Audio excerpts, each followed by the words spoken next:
Good morning, Oreo and eighth graders. It's so good to see you all, even though I can't actually see you. It's good to get a video message out to you.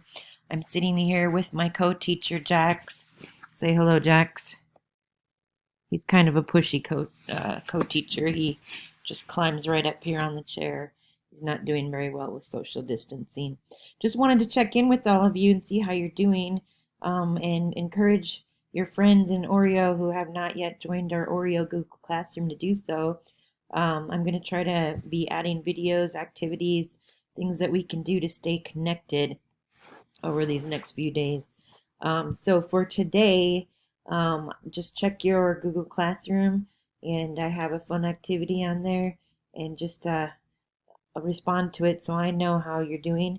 And I'm going to try to add some activities every day or a couple of days to keep us connected. So you have a great day. Try to get some fresh air and sunshine. Stay away from other people, but try to get some exercise. Encourage you to check your Google Classrooms for your classes because this is a great time to do some extended learning. If you have any questions at all, please contact me, and you have a wonderful day. Bye.